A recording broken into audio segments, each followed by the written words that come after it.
Olá pessoal, bem-vindo mais uma vez ao nosso podcast e hoje estou com um assunto aqui sensacional. Eu fiquei muito ansioso para trazer esses dois amigos aqui para falar sobre um assunto que gera muita polêmica no mundo cristão. Se você é cristão, você tem que ouvir isso daqui, tá? Você tem que ficar ligado o que são e saber um pouco mais. Hoje nós vamos saber o que são os calvinistas, o que eles defendem dentro da teologia, vamos chamar assim, teologia cristã. O que eles defendem? Qual é a tese que eles defendem? Qual é a linha de teologia que eles defendem? Porque nós sabemos muito bem que tem os calvinistas e os arminianos. E estamos aqui com pessoas calvinistas. E eu vou apresentar para vocês, já vou falar o que a gente vai defender aí, fica aí. O Kaique, muito bem, o Kaique seminarista. Kaique, seja bem-vindo aqui ao podcast do... Muito obrigado, Davis. Agradeço aí a oportunidade para estar expondo um pouco mais do que a gente acredita. E infelizmente é muito mal compreendido por aí. E acredito que na conversa hoje a gente vai conseguir expor com um pouco mais de clareza. Claro que não vai dar para expor tudo, né? Mas um pouquinho com mais de clareza do que a gente crê. Muito obrigado. E o Caio também, seja bem-vindo, Caio. Você também é seminarista, pode dar boas-vindas aí pro pessoal que está nos assistindo. Isso, muito obrigado, Davis, pela oportunidade de estar aqui para a gente conversar sobre o tema, que é um tema relevante, né? É um tema muito bom para todos os cristãos e também não aqueles que são cristãos, aqueles que querem conhecer um pouco mais sobre o que acreditam, aqueles que seguem o cristianismo e o que eles entendem, por exemplo, nesse ponto do calvinismo, que cada vez mais é algo bem debatido e conversado sobre nas igrejas. Sim. Só para você de casa saber é o seguinte, se você é cristão, ou você é calvinista ou você é arminiano, um dos dois você é. Talvez você tenha um pouquinho dos dois, é o que a gente vai conversar aqui também hoje, mas não tem como fugir, ou você acredita em um ou você acredita em outro, tá? E nós vamos, olha só para você ver, vou passar rapidinho aqui o que nós vamos falar aqui hoje, como que é polêmico, olha só para você ver, um assunto polêmico. Eles defendem a depravação total, eles não acreditam que nós temos o livre-arbítrio, ele vai explicar isso aqui. Eleição incondicional, Deus elegeu antes da fundação do mundo quem vai ser salvo. Gente, olha isso, Deus já escolheu quem vai ser salvo. Jesus Cristo trouxe a salvação, eles defendem que Deus já escolheu. Expiação limitada, Cristo morreu somente pelos eleitos. Eles vão explicar isso aqui também. A graça irresistível, a graça de Deus não pode ser resistida pelo eleito. Eles vão explicar que é o cara que peca, volta, eles vão explicar isso aí. E a perseverança dos santos. Crente não perde a salvação. Eles defendem que a gente não salvo, é salvo uma vez salvo, para sempre salvo. E depois nós vamos finalizar com, é o que eu falei para você, com predestinação, que vocês chamam de decreto. Certo? Vamos explicar tudo isso. Fica ligado nesse bate-papo aqui, que olha quanta coisa tem para rolar. Kaique, eu vou deixar você falar. Caio, eu vou deixar você falar. Mas primeiro eu tenho que começar falando uma coisa aqui que eu piro quando eu vejo isso. Você está numa igreja que são arminianos, beleza? Eles acreditam que eu tenho livre-arbítrio. Eu faço as minhas escolhas, tá? Eu faço as minhas escolhas, Deus não me obriga a nada. Eu escolho entre o bem e o mal. Só que aí, essa pessoa está numa igreja arminiana. Arminianista, tá. Aí, o que acontece? Ela está numa reunião, ela fez uma reunião na sexta-feira lá de oração, e aí ela começa a oração assim: Senhor, muito obrigado por essas pessoas que estão aqui, que vieram aqui hoje, e só está aqui, Senhor, quem realmente o Senhor que tivesse. Opa, tem uma coisa que não bate aí. Eu sou arminiano, eu acredito no livre-arbítrio, mas acabei de fazer uma oração falando que Deus trouxe só quem Ele já escolheu para estar. Então, por que eu estou dizendo isso? Porque nós temos que... Isso não interfere na nossa salvação, mas nós temos que definir a nossa linha teológica. Porque às vezes você é um calvinista e está numa igreja arminiana. E aí você pode até causar um problema dentro da igreja, devido à sua visão. Beleza? Vocês querem comentar alguma coisa ou já vamos começar no ponto em referente a essa observação que eu fiz? Eu queria começar fazendo uma observação, Davis. Essas são as duas linhas mais defendidas, a linha arminiana ou a linha calvinista. No entanto, elas não são as únicas. Existem outras também, por exemplo, o molinismo, que está começando a ser mais conhecido no Brasil agora. É pouco conhecida. É defendida por teólogos como William Lane Craig e outros, mas ela está começando a ser conhecida no Brasil ainda. Dá uma palhinha, o que ela difere das duas? Bom, a gente vai falar o que é calvinismo aqui daqui a pouco. o arminianismo, mas o molinismo ele tenta conciliar a soberania de Deus, ou seja, Deus ele tem o controle de tudo, e o livre-arbítrio ou a livre escolha do ser humano. E para tentar conciliar essas duas coisas que aparentemente se contradizem, ele diz que Deus usa uma coisa chamada conhecimento médio. Ou seja, Deus ele sabe exatamente como você agiria em determinada situação. Então, se ele quer que você faça alguma coisa, ele quer que você aja de alguma forma, ele manipula a situação de forma que ele sabe como você agiria naquela situação, de tal forma que ele não acaba com sua livre escolha, o seu livre-arbítrio, e ao mesmo tempo a vontade dele está sendo feita. Nossa, complexo demais. O Caio, acho que talvez ele possa explicar melhor sobre o molinismo, Caio, você tem algum... Tá, o Caio já vai falar, e aí só continua, tá, Caio? Aguenta aí, eu sei que tem muita coisa para falar hoje. O que mais que você falou? Qual outras linhas que tem? Tem essa... Tem uma que mistura as duas? O calvinismo e o arminianismo? Isso. O molinismo ele faz um pouco disso. Ele tem basicamente essa pegada de você juntar a parte da soberania humana, soberania de Deus, que de certa forma é mais enfatizado no calvinismo, e a responsabilidade humana, que de certa forma também é mais enfatizado no arminianismo. Então ele tenta fazer essa mescla, juntar essas duas partes. Então alguns até falam que ele é um meio do caminho ali entre essas duas posições. Alguns gostam desse meio do caminho, outros não, mas de fato, igual o Kaique falou, é uma posição bem nova, ainda principalmente aqui no Brasil. A gente tem, acredito eu, que nenhum material traduzido sobre o assunto. Nossa. Eu já tive uma aula sobre, e é basicamente essa ideia que o Kaique passou mesmo. Mas as duas visões mais conhecidas são, de fato, a calvinista e a arminiana, referente, é claro, à doutrina da salvação, que é a soteriologia. Salvação, tá. Isso, exatamente. Exatamente nesse ponto. E é interessante isso que você tocou, esse exemplo que você deu sobre esse ministro do evangelho, que, de fato, aquilo mesmo que você falou no início.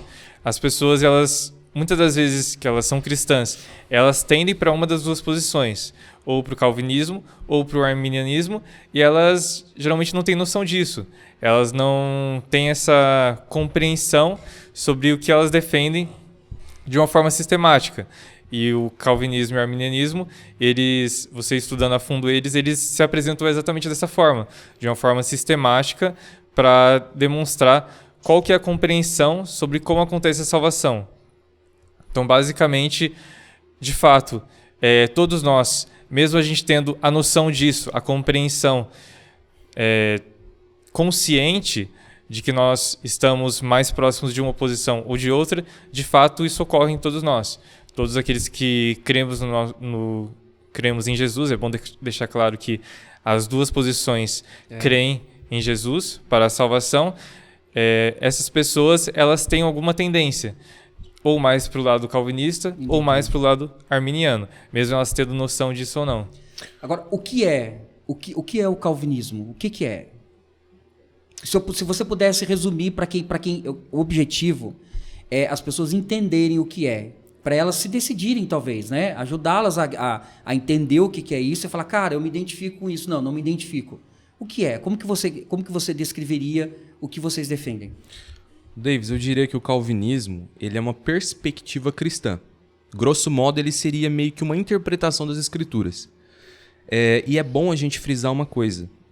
O calvinismo ele vai muito além de doutrina da salvação. A gente está defendendo aqui a soteriologia calvinista. Soteriologia é uma palavra que vem do grego, soteria, salvação, e logia vem de logos do grego, palavra, estudo. Então é a doutrina da salvação, estudo sobre a salvação, que está dentro da teologia sistemática.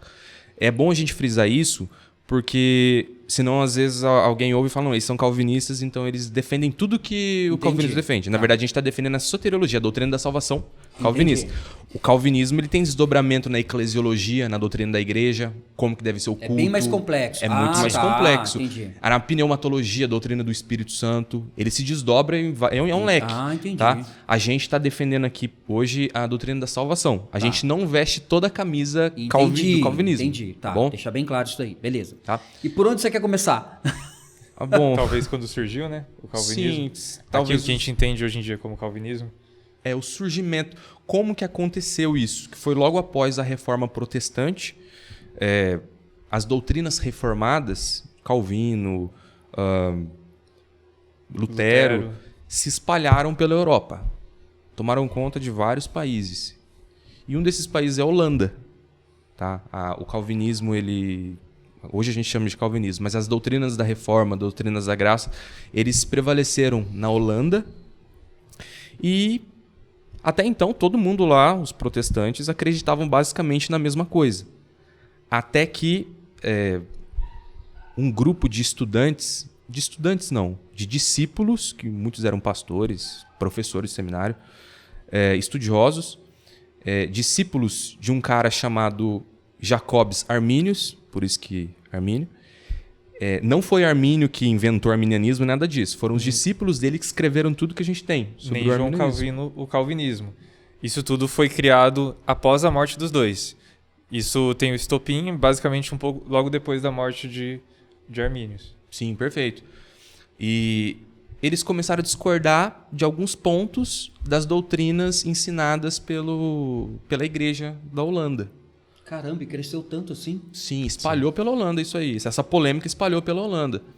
E eles basicamente defendiam 5 pontos. Foi resumido em 5 pontos que eles defendiam, tá? E eles fizeram um documento, um pedido de revisão da doutrina teológica da igreja da Holanda, que ficou conhecido como a remonstrância, né? São os remonstrantes. Eles fizeram um pedido de correção, de remonstrância da doutrina teológica que a igreja defendia até então, tá? E se a gente fosse resumir o que eles estavam querendo, resumir a teologia que eles estavam querendo apresentar, a gente diria que o primeiro ponto é o livre-arbítrio, basicamente, grosso modo. Eles defendiam o livre-arbítrio. Em que sentido eles defendiam o livre-arbítrio? Tá? Não é que quando você fala que o calvinista não acredita no livre-arbítrio, a gente pensa que ele é um robozinho na mão de Deus, mas não é exatamente assim. O que eles diziam, basicamente, é que o ser humano ele tem capacidade de escolher entre o bem e o mal. Tá? Os calvinistas, como a gente vai ver daqui a pouco, eles defendem que o pecado afetou o ser humano de tal forma que ele não consegue escolher entre o bem e o mal. Não quer dizer que ele não vai escolher entre bem e mal no dia a dia dele. Mas entre o certo e o errado no pecado. Inclinada. Isso, a natureza caída. Entendi. Após queda. Isso.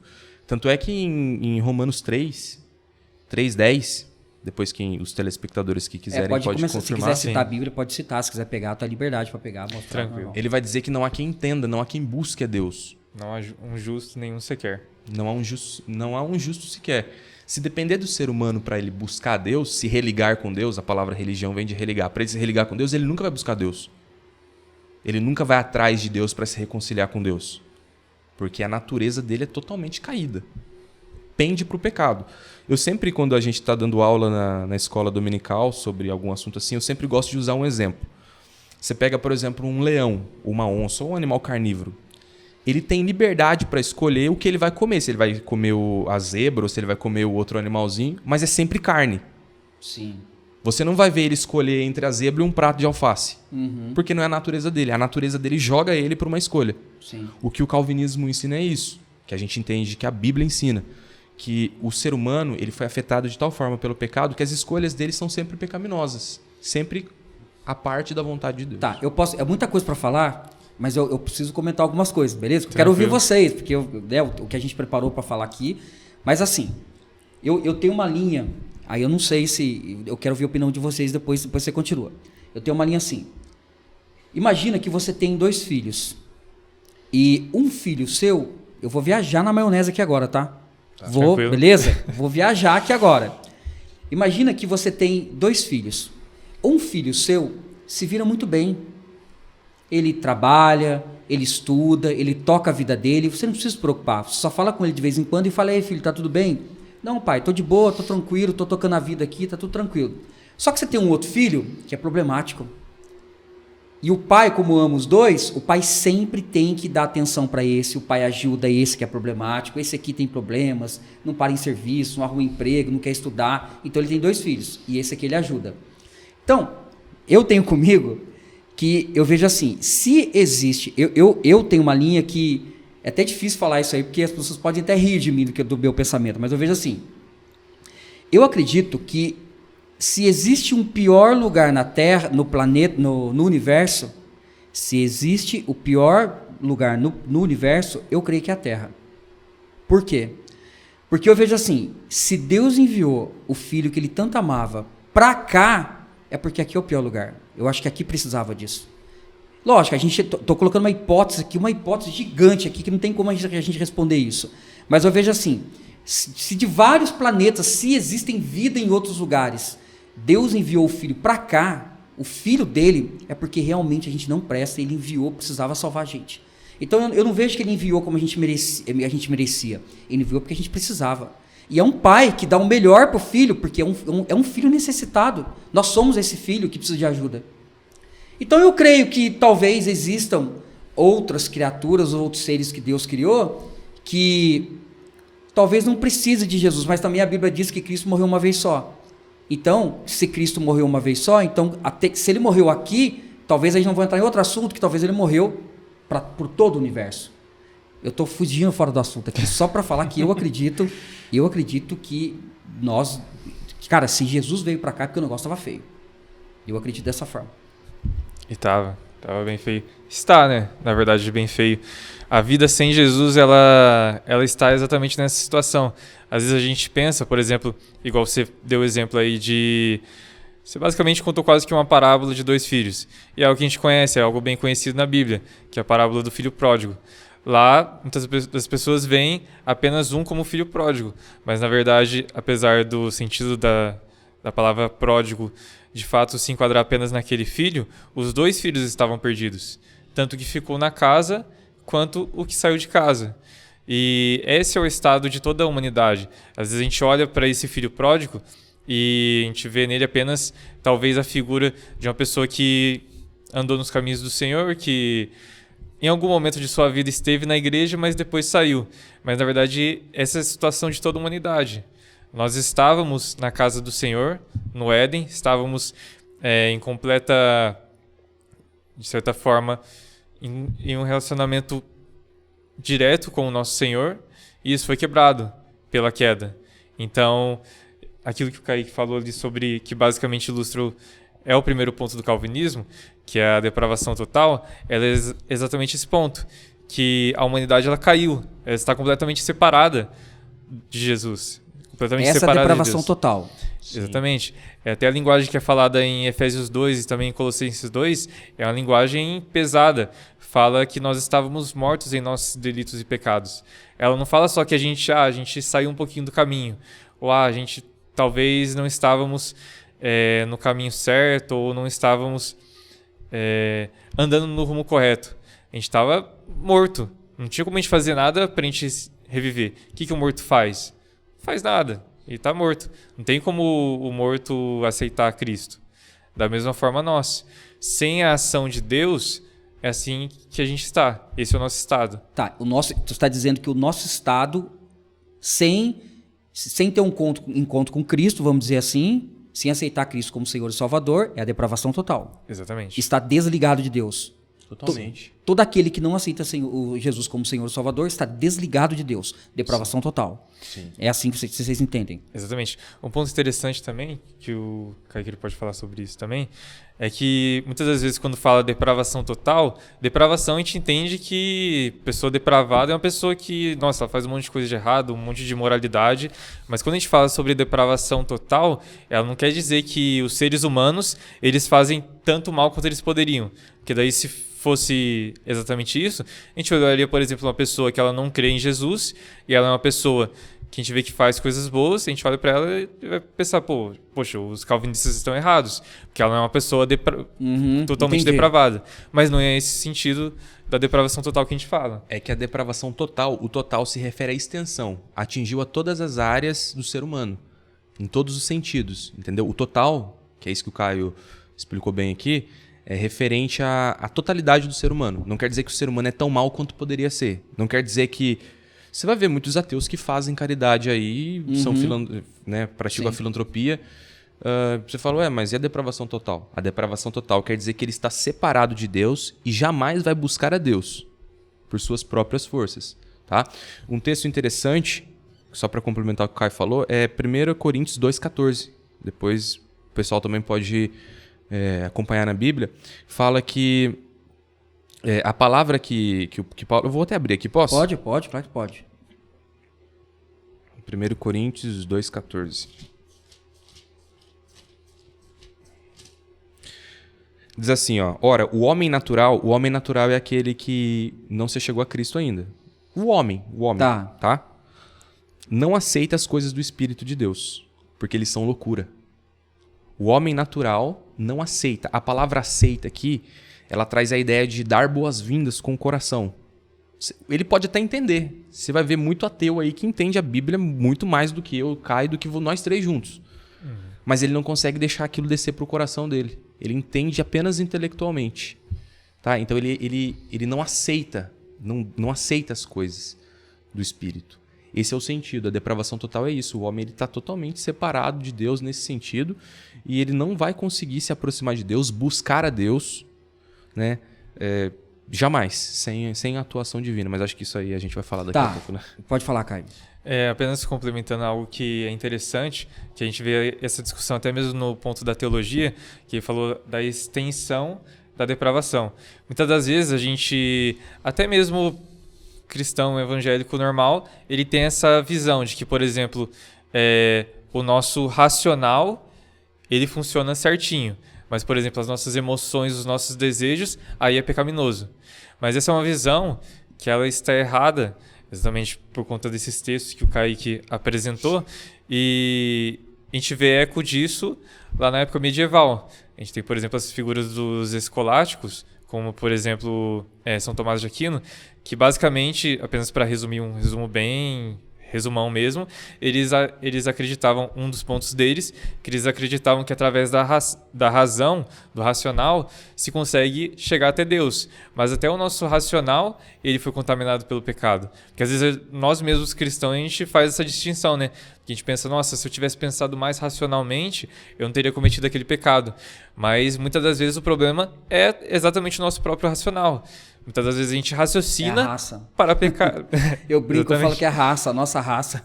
Sim, esse é o maior problema. Não é que, porque eu agi por impulso, por emoções, eu pequei. Mas o nosso próprio raciocínio, muitas das vezes, ele age e ele atua buscando o pecado.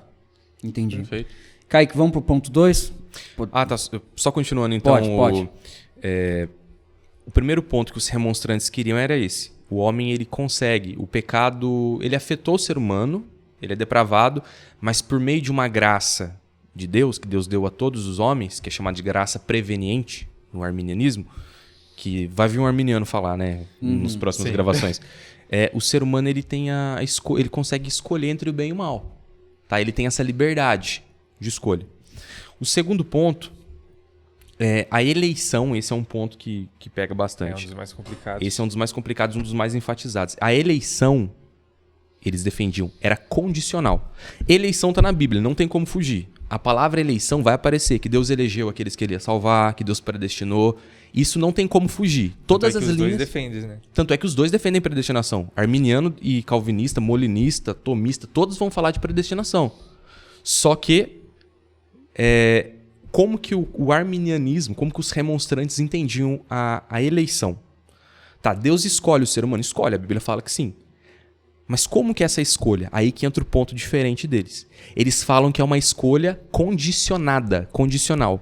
Mas condicionada a quê? Ao pré-conhecimento de Deus. Ela é baseada, a eleição, a escolha, é baseada no pré-conhecimento de Deus. Então funciona mais ou menos assim. Deus, antes de criar o mundo, ele olhou lá no futuro, no corredor da história, e ele viu que o Davis iria crer nele quando alguém pregasse para o Davis, quando o Davis iria entrar numa igreja em tal dia, iria ouvir a mensagem do evangelho e iria crer. Sei lá, em 2005, em janeiro de 2005. Aí Deus, antes da fundação do mundo, olhou e falou, o Davis vai me escolher. Então, eu vou escolher ele. É uma escolha baseada na sua escolha. Entendeu? Tá, isso que você está falando é o arminianismo. O que os remonstrantes defendiam. Tá? E vocês defendem o quê? Por isso que é chamado de eleição condicional. Tem uma condição. Tem uma condição. A condição, basicamente, é a possibilidade de você aceitar. Como Deus vê que você vai aceitar nessas condições, então ele te escolhe. Ele Sim. te elegeu sobre essa Tá. condição. E aí você calvinismo está caminhando para o defende- segundo ponto aqui. Que o arminianismo defendia, tá? Tá. O calvinismo... Você quer que eu fale do calvinismo agora ou deixa pra falar tudo depois? Quer Não, que eu dê pode um falar. panorama? Vou dar um Pode falar panorama. agora. Pode bom, falar a gente agora? ir Aproveita. Contrastando, né? Sim, Não precisa estar nessa ordem aqui não, vai falando aí. tranquilo. Tá ok. O arminianismo defende isso, que a eleição ela é condicional. Sim. O calvinista vai falar, não, a eleição ela não é condicional. Porque se Deus fosse ver quem iria crer nele, ninguém iria crer. Se ele fosse esperar alguém crer nele, para ele eleger a pessoa antes da fundação do mundo, ele olhou pro futuro lá e viu que tal fulano de tal iria crer e eleger ele. Se ele fosse depender disso, ele não iria eleger ninguém. Porque não há quem busque, a depravação é total.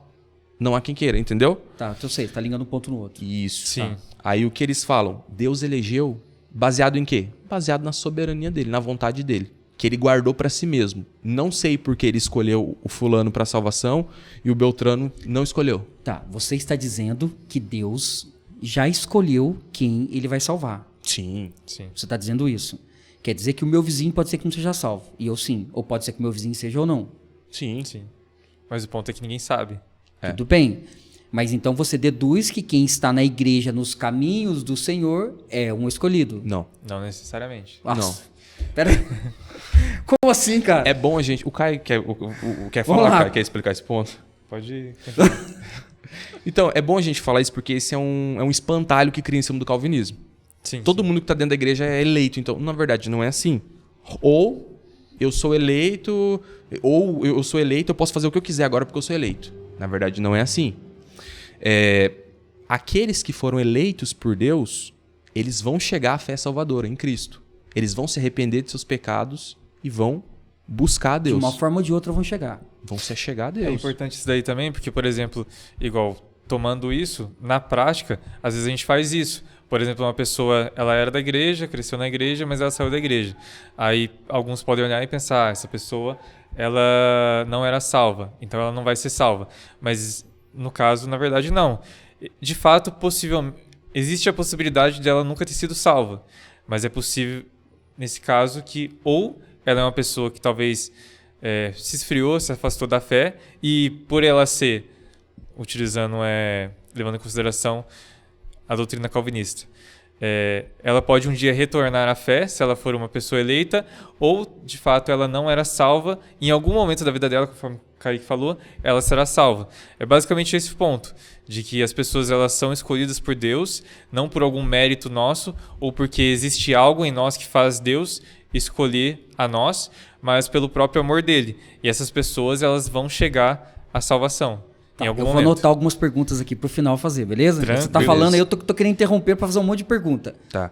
Só para colocar mais um ponto em cima disso que o Caio falou, para incrementar, a diferença basicamente seria o que o calvinista acredita? Que Deus elegeu a pessoa, por isso ela veio a crer. O arminiano seria mais ou menos, Deus viu que a pessoa iria crer e por isso elegeu. Eu não sei se ficou claro essa distinção que eu fiz. Repete de novo, por favor, já anotei minha dúvida. O calvinista fala, Deus elegeu uma pessoa, por isso essa pessoa vai crer. Agora, o arminiano diz mais ou menos o seguinte, a pessoa vai crer, por isso Deus o elegeu. Entendi. Não sei se ficou clara a Entendi. distinção que eu fiz. Então quer dizer que Deus estaria fazendo acepção de pessoas? Não. Com certeza não. Mas ele está escolhendo você para crer e não eu. Sim. Mas ele não está escolhendo por conta de um ponto específico. Ele não está escolhendo, por exemplo, porque esse é mais cheiroso, esse é mais bonzinho, ou esse torce pro Palmeiras e esse torce pro Corinthians. Quando Paulo fala em Romanos que Deus não faz acepção de pessoas, ele está querendo dizer que todos estão em pé de igualdade. Judeu e grego, homem e mulher, rico e pobre. Deus não escolhe o pobre porque ele é pobre, Deus não escolhe o rico porque ele é rico. Deus escolhe justamente pela graça dele. Eu acho que eu cortei o Caio estava falando. Tá, Não, o mas Caio, mas exatamente. assim, em que versículo vocês se baseiam para são vários ou tem um específico para falar isso que vocês estão falando? São vários. Eu vou abrir aqui em Atos 13:48, tá? Que fala justamente sobre a eleição, sobre a predestinação também. Complexo, hein? Sim, com certeza. Olha só o que Lucas escreveu aqui em Atos 13:48, olha. Antes dele ler, apenas para algo sobre isso, por isso que geralmente calvinismo é chamado de monergismo e arminianismo de sinergismo. O que significa isso basicamente? Monergismo, apenas um atua, no caso Deus. Você vai ver que nos 5 pontos do calvinismo, você vê Deus atuando de forma soberana. No sinergismo, que é o arminianismo, ele já é um ponto mais de sinergia, em que de certa forma você tem a atuação de Deus, mas você tem também... Depende da atuação do homem. Exatamente. Trabalham em cooperação. Entendi. A doutrina arminiana, tá? Só para ler aqui então, Davis, Atos 13:48, Paulo e Barnabé, eles tinham ido pregar aos gentios. Só para quem não sabe, gentio é quem não é judeu. O judeu era o povo de Deus no Antigo Testamento. Eles rejeitaram a Cristo e por isso o evangelho foi para todas as nações. Paulo e Barnabé foram pregar aos gentios e olha só o que Lucas registrou. Os gentios, ouvindo isto, o evangelho, regozijavam-se e glorificavam a palavra do Senhor e creram todos os que haviam sido destinados para a vida eterna. Creram todos os que haviam sido destinados para a vida eterna. Não fala que foram destinados para a vida eterna todos aqueles que creram. Entendeu? Não é o contrário. Creram todos os que haviam sido destinados no passado. Eles creram porque foram destinados. Tá, e se você for no original, que aí é o hebraico ou o grego? No Testamento é grego. No grego? Tá. Se você pegar a tradução original, mantém essa ordem mesmo. Sim, sim. A palavra grega aqui é tasso, a palavra grega para destinário. E se você fizer uma análise do Novo Testamento, ela é usada nesse sentido. Tá? Então aqui, de fato, foram destinados, por isso creram. Não é creram, por isso foram destinados ou nada Entendi. disso. Tá. Entendeu? Claro que a gente não está falando também que, essa daqui é a posição certa desse texto, e se sua posição é diferente dessa, então você é um herege, nada disso. Algo do tipo. Nós consideramos os irmãos que não creem dessa forma como irmãos em Cristo. E a gente reprova, inclusive, esse tipo de... Muitos calvinistas são muito arrogantes. Eles acham que eles são os donos da razão e quem não acredita igual ele é uma mente inferior. Isso, na verdade, é o contrário do que o calvinismo ensina. Sim. Porque o calvinismo, ele fala, você é depravado totalmente, você não é nada. Quem você acha que você é para você se gabar de alguma coisa? Entendi. Essas pessoas que agem de forma arrogante, porque são calvinistas, elas estão indo totalmente contra o que a filosofia da crença delas explica, não é? Esse é um ponto interessante, até porque às vezes a gente acaba se perdendo um pouco disso. Alguns falam que teologia esfria o crente, mas de fato esfria apenas aqueles que já estavam frios. Que a teologia muitas vezes confundem, e até mesmo no início, na hora de estudar teologia, alguns se perdem. Eu tive um pouco de dificuldade nisso no começo, de que às vezes a gente está estudando teologia como, por exemplo, um cientista estuda um animal, que ele está ali apenas observando o animal, ele pode dissecar o animal, ver como que ele funciona e tal, e muitos fazem da teologia isso, o estudo de Deus isso, de você apenas observar a Deus e olhar a Deus observando ele sobre vários pontos na Bíblia. Só que a teologia não é assim. A teologia ela é algo relacional. Ela tem esse intuito. Então ela não é exatamente como alguém estudando um animal. Ela é, por exemplo, como um marido estuda a sua esposa para conhecer melhor ela, para tratar melhor ela, para amar ela mais. É basicamente nesse ponto relacional. Então muitos se perdem nisso e acabam extrapolando isso também na doutrina calvinista contra a arminiana. Quando você dissocia a prática da piedade, você criou um monstro.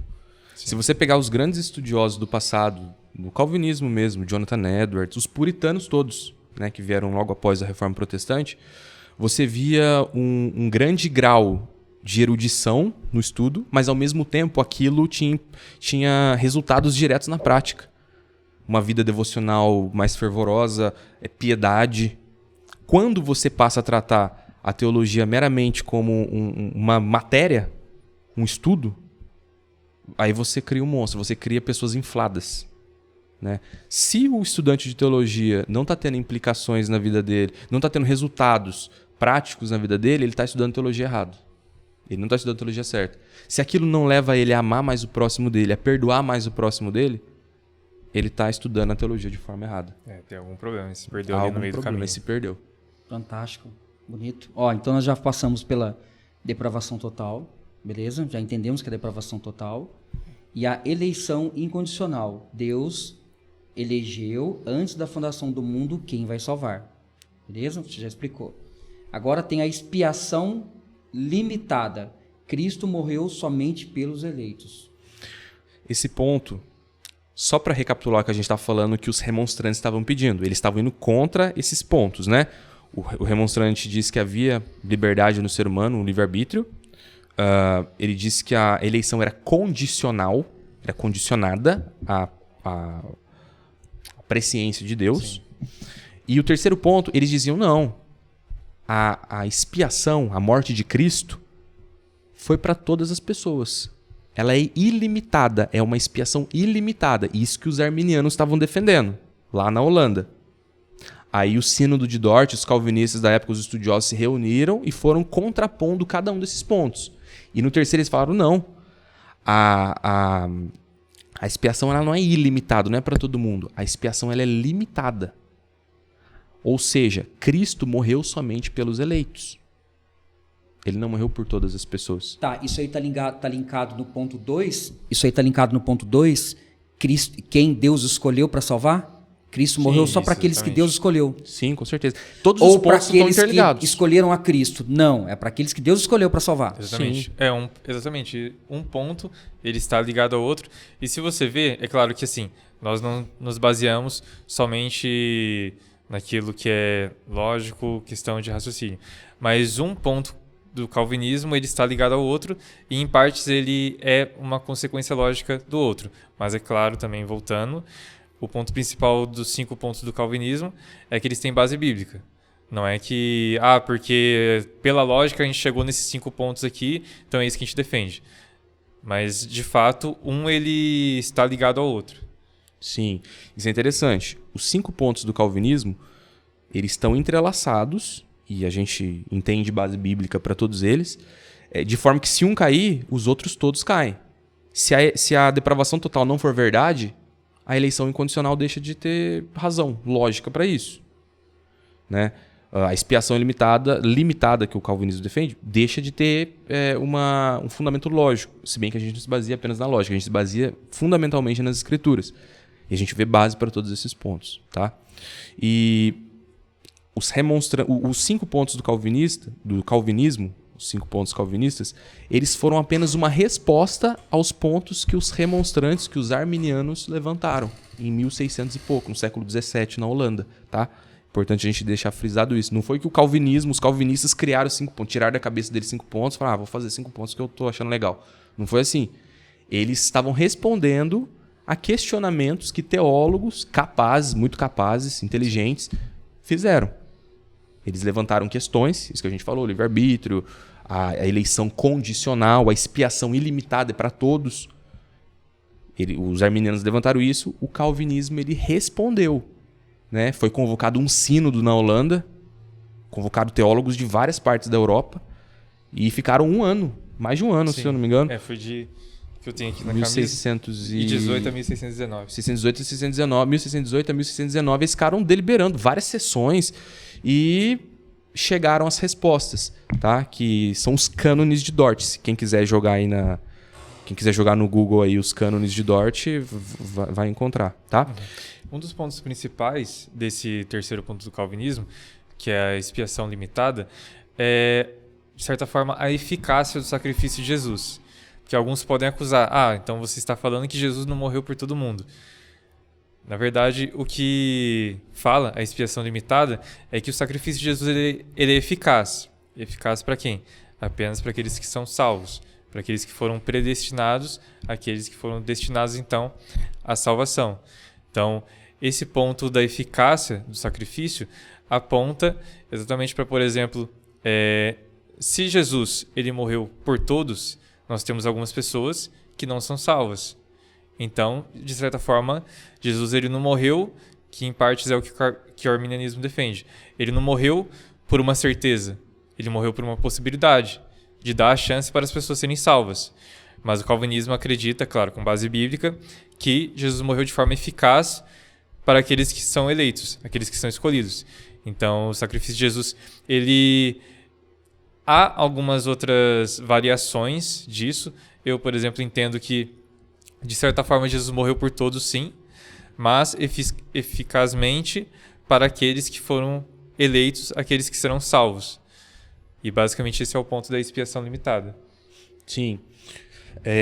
Um ponto interessante da expiação limitada é: se Cristo morreu por todos, vamos supor que ele morreu pelo Joãozinho, e o Joãozinho não tá nem aí para ele. E o Joãozinho vai ser condenado, vai sofrer condenação eterna. Então o pecado dele está sendo pago 2 vezes. Foi pago em Cristo na cruz e vai estar sendo pago na condenação. Ou seja, Deus estaria sendo injusto porque está cobrando 2 vezes o mesmo pecado. E Deus, ele é justo. Eu não sei se deu para acompanhar essa linha de raciocínio. Deus não vai cobrar 2 vezes o mesmo pecado. Entende? Ele pagou todos os pecados do eleito. E se ele pagou por uma pessoa que não quer ele, então o pecado do outro tá pago. E vai pagar de novo.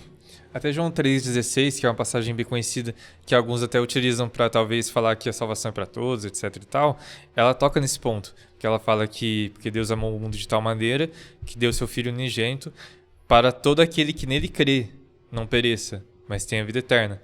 Então, de fato, a salvação, Jesus ele morreu para a salvação da humanidade. Então, de certa forma, ele morreu para todos, mas o sacrifício dele é eficaz apenas para aqueles que creem. Então, de certa forma, ele morreu. A expiação no caso, é morrer no lugar de alguém.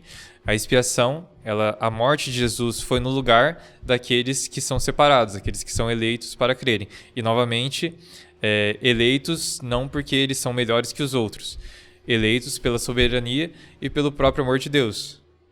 Mas e quando ele fala... para que nem 3,16, né? Todo aquele... Esse aquele não quer dizer qualquer um? Não, o texto está falando que é aquele que crê. E quem é aquele que crê se não aquele que foi eleito antes? Ah, tá. Então vocês acreditam nessa condição antes? Sim, a pessoa só crê porque Deus concedeu aquilo para ela. Entendeu? Tem Romanos 8 que fala que aquele que Deus predestinou, a eles chamou, isso também justificou, os que justificou, glorificou. Exatamente, ele é um processo contínuo. Todos aqueles que foram predestinados, eles serão chamados, que é basicamente o ponto seguinte que a gente vai entrar. Então todos eles serão salvos, todos eles serão glorificados. Nenhum deles que são predestinados se perde no meio desse processo, no meio desse caminho.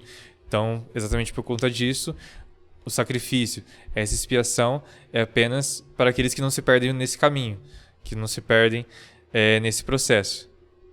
Tá, eu tô deixando vocês falarem e não interrompendo muito com pergunta para as pessoas de casa entenderem mesmo que o que vocês defendem, o que vocês creem, tá? Então eu tô em silêncio assim só para deixar oportunidade para vocês falarem mesmo, tá? E aí, aí a gente passando pela expiação limitada, Cristo morreu somente pelos eleitos, que foi bem explicado aqui. Desculpa, só para dar um versículo para mostrar isso. Eu acho que a gente está dando versículos de todos, a gente não mostrou. Tem um trecho em João que Jesus fala que ele dá a vida pelas ovelhas. Ele está dando vida por todos, ele está dando vida pelas ovelhas. Sim. Efésios 5 fala que... Efésios 5, 25 fala que... Deixa eu abrir aqui. Melhor. Gálatas, Efésios, aqui. Olha só o que diz Efésios 5, verso 25. Maridos, é uma exortação aos maridos. Amai vossa mulher como também Cristo amou a igreja e a si mesmo se entregou por ela. Ele se entregou pela igreja. Entende? Sim, quem é a igreja? Os eleitos, aqueles que viriam a crer nele e o teriam como Senhor. Só uma explicação rápida para aqueles que talvez não estejam acostumados. Igreja aqui, ele não está se referindo à igreja local. Por exemplo, você vai na igreja, você está salvo. Não é esse o ponto. Igreja está falando corpo de Cristo, que são todos os salvos universalmente em qualquer... Eu entendi, vocês vão ligando uma coisa na outra. É uma corrente muito bem assim, vai linkando. Você entende que se uma cair, as outras estão totalmente interligadas? Entendi. As outras ficam bem difíceis de se manter. E David, só para deixar claro, o Caio ele comentou aqui, e isso é importante frisar. A gente está falando do terceiro ponto do calvinismo, que os arminianos eles apresentaram no pedido de remonstrância, que é a expiação ilimitada. Eles mostraram. Daí os calvinistas falam, não, é expiação limitada. Nem todo calvinista acredita nesse ponto. Sim. A gente estava conversando aqui antes de começar a gravação, com o pastor que estava aqui. Existem calvinistas que eles não acreditam que Cristo morreu somente pelos eleitos. Por exemplo... Nossa, mas aí bagunça tudo. Então, são os calvinistas de 4 pontos. Tá? É o Millard Erickson, que o Caio citou, o Charles Wright, que é um teólogo, ele faleceu há um tempo, mas ele é do seminário de Dallas. Eles defendem um calvinismo de 4 pontos. Tá? O de vocês tem 5. Sim. Eu acredito nos 5 pontos do calvinismo. Lembrando, não porque é calvinista, mas porque eu vejo base bíblica neles. Quando qualquer coisa que Calvino, qualquer outro reformado falou que eu não vejo base bíblica, a gente rejeita. Entendi. Que a nossa regra de fé e prática são as escrituras e não os escritos reformados, não é? Exatamente. Tá, o que seria graça irresistível? O 4º ponto. A graça de Deus não pode ser resistida pelo eleito. Esse, basicamente, é o nome dessa doutrina mais popular. Mas eu e alguns teólogos também que defendem ela preferem o nome chamado eficaz, que eu acho que ele é um pouco mais explicativo sobre o que exatamente ele é. Ele não é tão... Ele basicamente tem essa descrição que você falou, de que, de certa forma, não dá para você resistir ao chamado, mas ele, acredito que o que explica melhor esse ponto é chamado eficaz, porque ele basicamente todos aqueles que foram eleitos por Deus, que foram predestinados para a salvação, em algum momento da vida deles, eles vão ser chamados de forma eficaz. E já estão predestinados também a isso. Exatamente. Não quer dizer que, por exemplo, uma pessoa foi pregado o evangelho para ela a vida inteira, durante, 80, 90 anos, e ela nunca aceitou Jesus, ela nunca creu no evangelho, nunca creu em Jesus. Aí, no último momento da vida dela, ela veio a crer. Então, entendemos, assim, é claro, a salvação dela sendo genuína, entendemos que ela foi uma pessoa salva e ela foi chamada de forma eficaz. Mas aí a pessoa pode falar, poxa, 80 anos foi pregado para ela, foi de certa forma chamada e ela não havia se convertido nesse tempo. Sim, de fato, mas em algum momento da vida dela, houve esse chamado eficaz de Deus e ela veio a crer. Tá, deixa eu aproveitar e encaixar minha dúvida, que tá agora, o que eu anotei aqui, entra certinho aí. Beleza. Me explica uma coisa. Imagina o seguinte, o cara é um pastor, só que ele foi batizado e ele crê que Jesus Cristo é o Senhor, ele crê na salvação e é o Filho de Deus. Ele foi batizado e ele crê, tá? Só que ele se afastou da igreja e hoje ele está no crime. É um pastor, está no crime hoje. Ele não está na igreja, ele não está com comunhão, vamos dizer assim, com a igreja.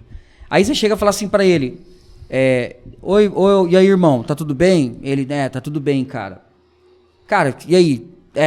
Tô longe da igreja, etc e tal, agora eu tô no crime aqui, com a metralhadora na mão, com a arma na cintura, tal. Mas aí, você crê em Jesus? Ele fala, eu creio que Jesus Cristo é o Filho de Deus. Como é que fica uma situação dessa?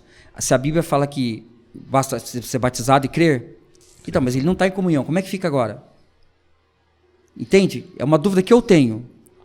É que quando a gente dá exemplo, assim, a gente pode trabalhar em cima desse exemplo, mas quando chega na vida real é meio complicado de a gente falar. Porque, por exemplo, dando um cenário desse, a gente pode trazer algumas explicações. A Bíblia coloca alguma condição? Ou porque ela fala que basta para ser salvo, ser batizado e crer, certo? Sim.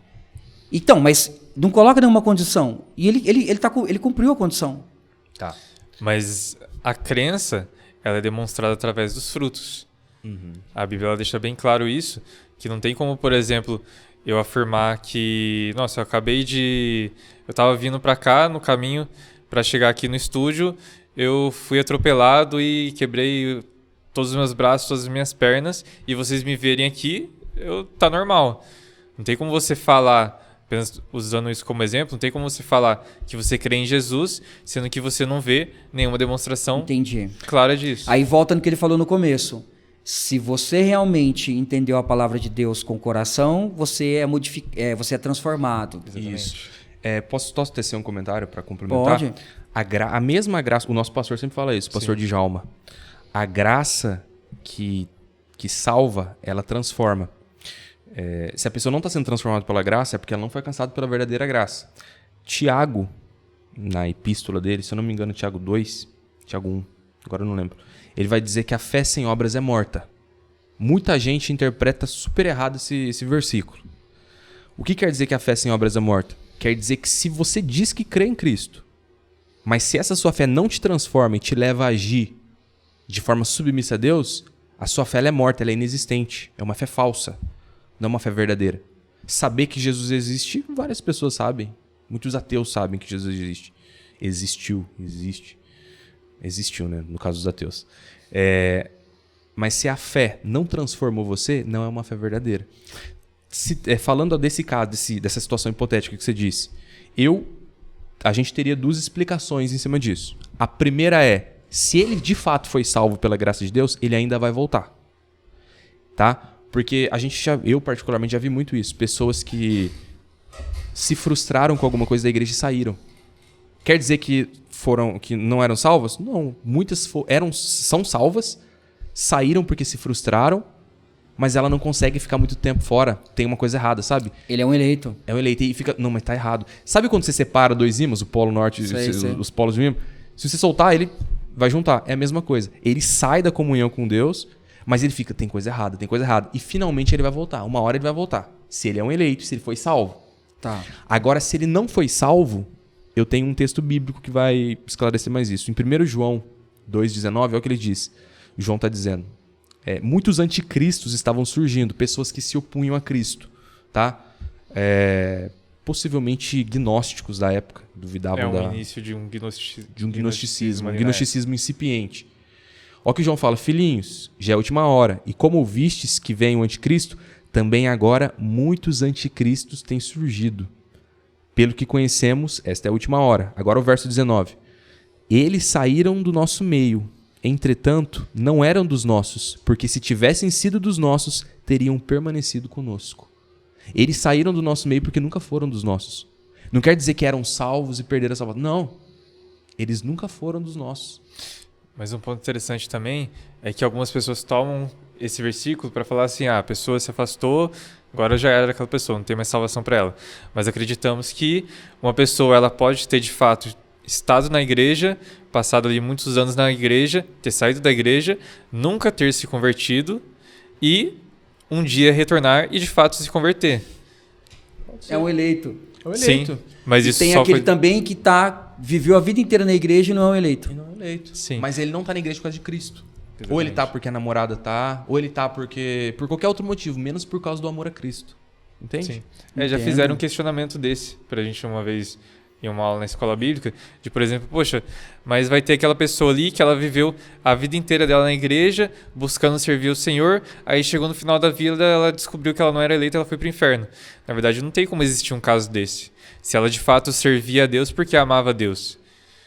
Pode existir, é claro, talvez aquela pessoa que ela era apenas religiosa, que ela seguia alguns métodos, alguma moral ali, que ela se identificava com o cristianismo e que ela chegou no fim da vida e foi demonstrado que ela nunca amou a Deus de verdade. Tá, então você está falando que vocês servem a Deus por amor, não por nada em troca que ele vai dar. Sim. Por nada. Sim.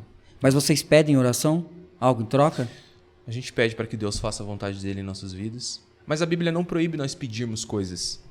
Sim, ela até incentiva, né? Nós pedirmos, demonstrarmos diante de Deus aquilo que queremos. E isso, acho que você ia complementar. Mas nós não servimos a Deus por causa disso. Entende? Exatamente. Entendo. Nós não seguimos a Deus porque ele vai nos dar coisas. Deus não é o Papai Noel, né? Deus não é o coelhinho da Páscoa. E às vezes esse é até um problema dos próprios evangélicos, de nós que cremos em Jesus, por conta de 2 pontos. Primeiro, que às vezes a gente pega isso, porque nós temos, é claro, infelizmente, algumas pessoas que elas só procuram a Deus porque elas querem algo. Você vê, às vezes, alguns irmãos, eles estão ali, alguém do nada aparece na igreja que está um tempão sumido, alguns você já sabe, nossa, está precisando de alguma coisa, infelizmente. Mas a gente vê que a gente acaba até perdendo isso, porque daí a gente pensa, nossa, eu não posso buscar Deus pedindo algo, porque daí eu vou estar buscando Ele apenas por interesse. Mas na verdade não. A Bíblia ela deixa muito bem clara que Deus ele quer que a gente torne conhecido para Ele aquilo que nós desejamos. Não é que Ele não sabe, mas Ele quer que nós abramos o nosso coração para Ele, que a gente converse com Ele.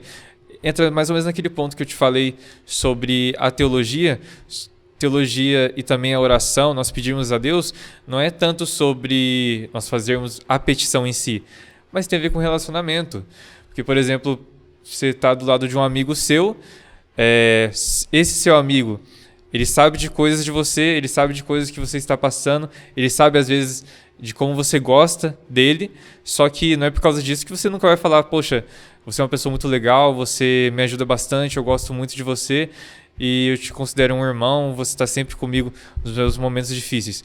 A gente busca isso em relacionamentos com os nossos semelhantes, quanto mais com Deus, aquele que ele está exatamente pronto a nos ouvir, não apenas para ele saber o que a gente quer, o que a gente gosta, porque ele sabe, de fato, mas também por conta desse relacionamento que nós devemos buscar com ele.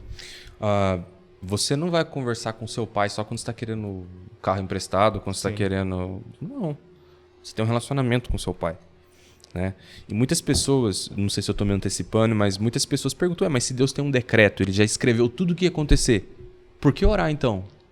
Não sei se... Muitas pessoas perguntam isso para eu. Já perguntaram. Boa. Ué, se Deus já determinou tudo. Em Salmos está escrito que todos os nossos dias foram escritos no livro dele, antes da gente nascer. Então por que eu oro? Se eu sou só um fantoche? Não é bem assim.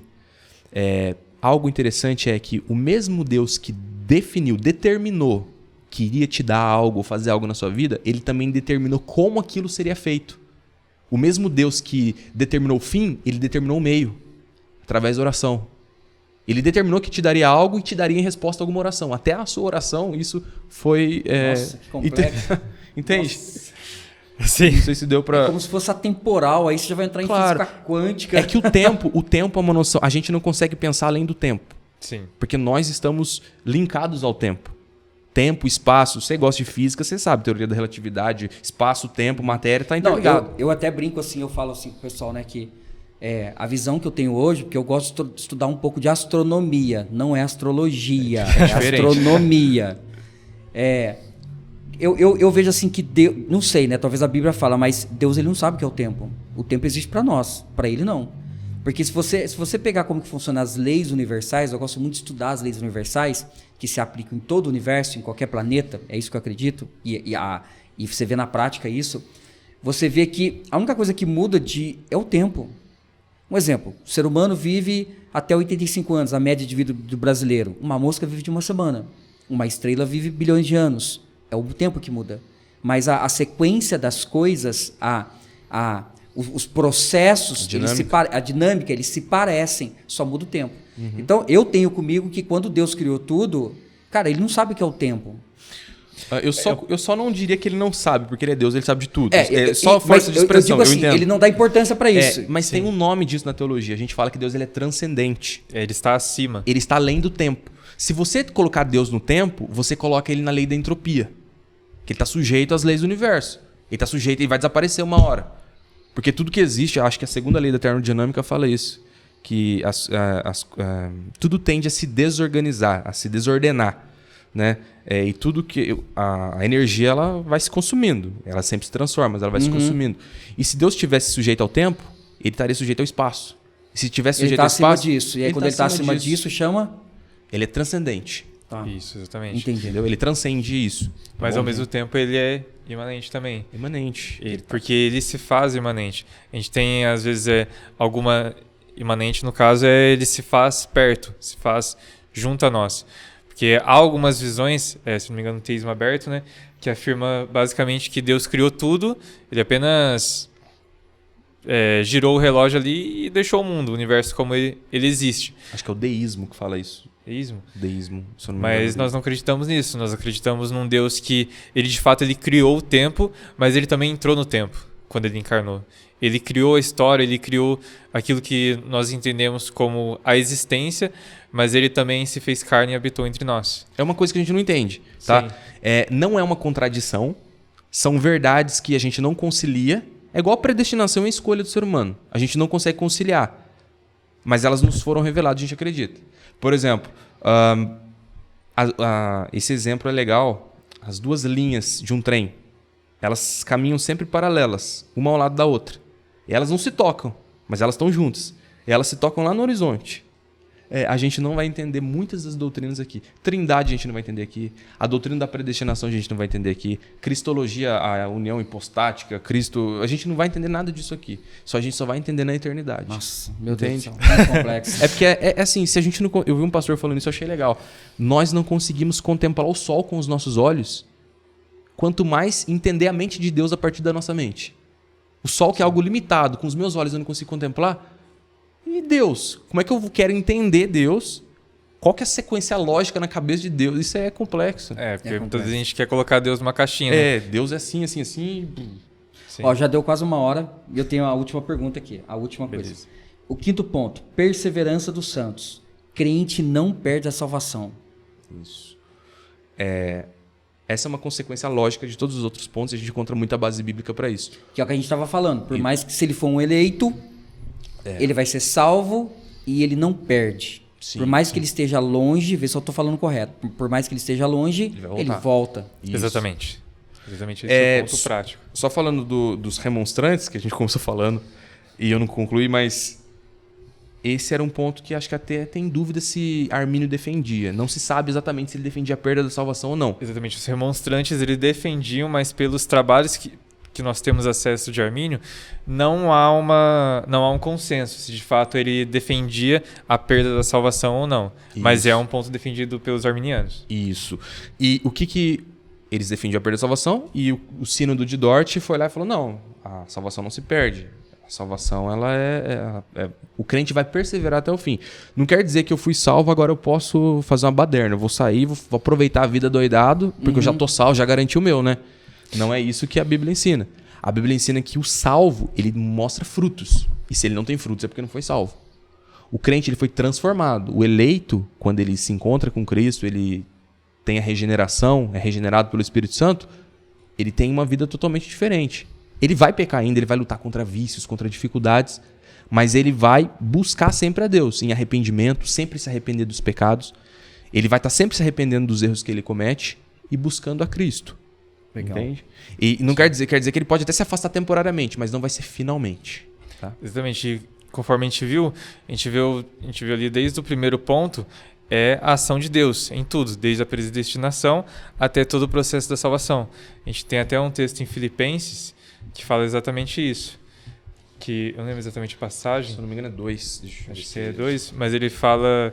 que ele vai ler ali pra gente ter ele na íntegra, mas ele fala basicamente isso, que aquele que começou a boa obra em vós, ele irá concluí-la.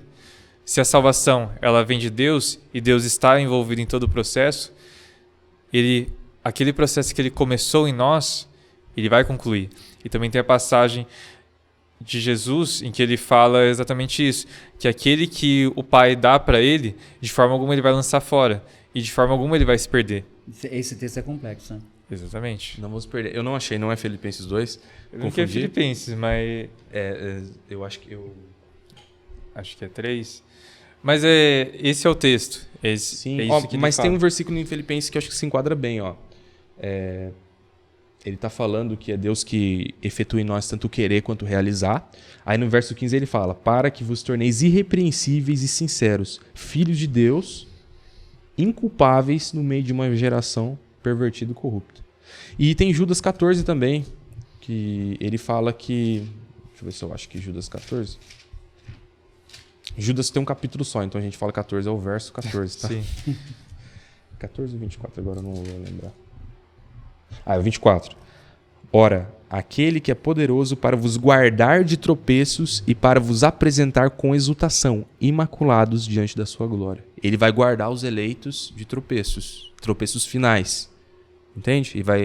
Aquele que chegou a Cristo não vai... É aquela história do imã que eu falei. Ele pode até se afastar temporariamente, mas nunca finalmente. Ele vai acabar voltando. Tá?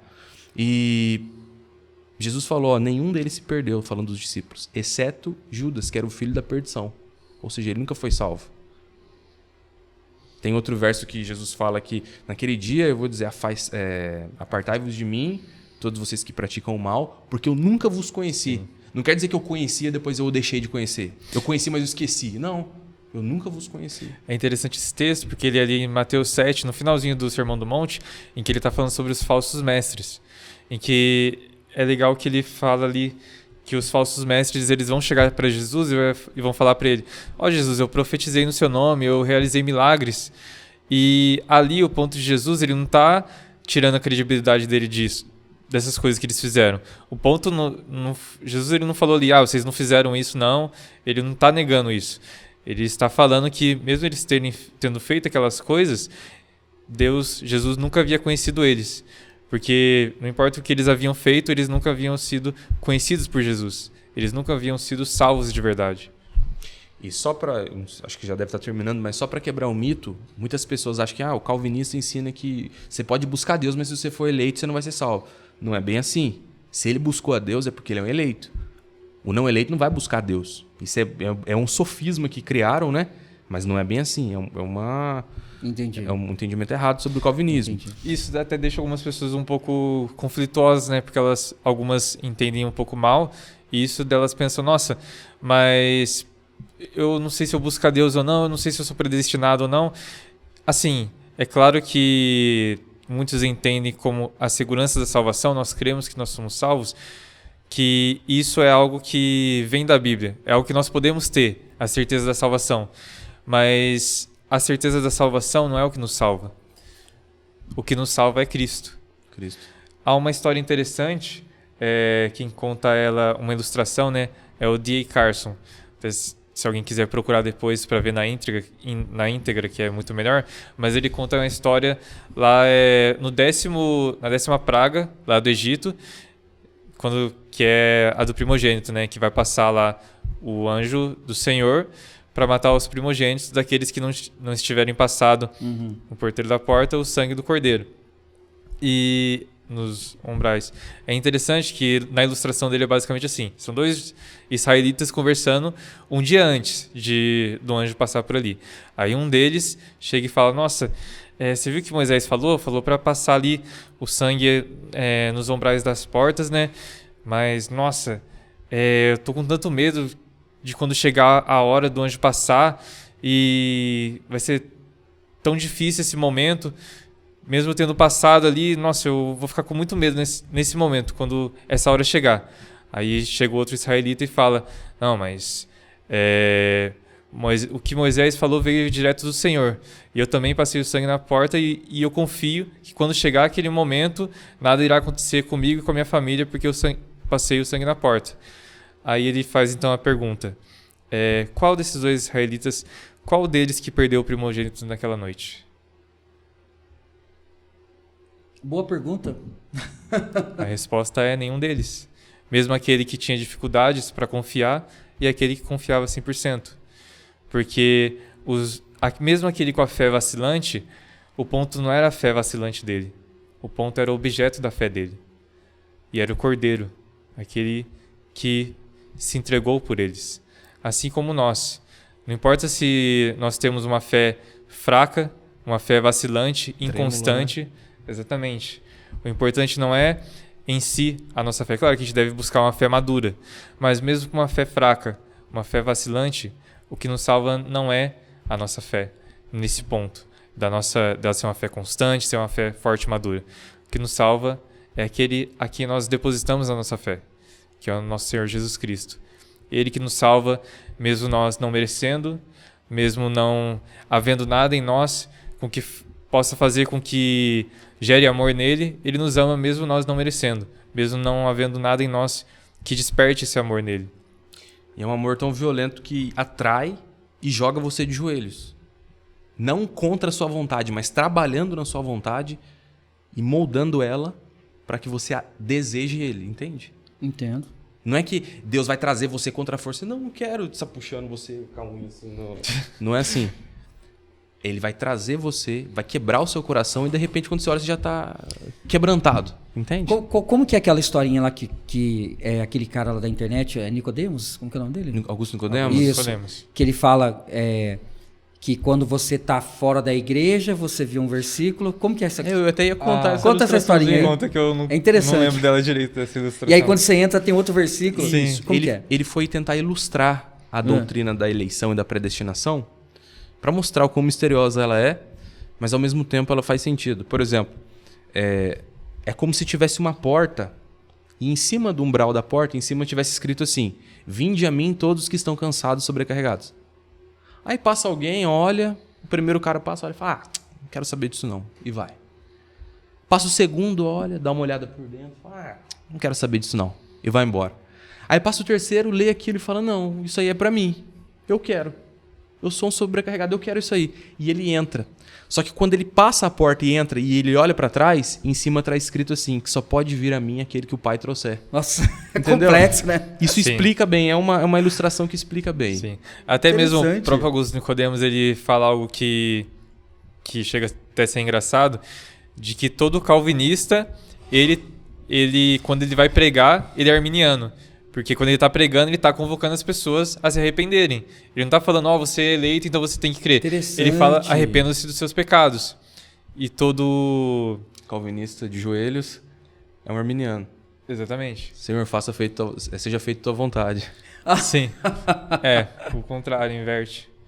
Exatamente Interessante. isso. Agora, ó, só pra gente finalizar. Esse dia eu tava conversando com um amigo, e aí até falei que ia trazer vocês aqui, porque deu uma discussão sadia.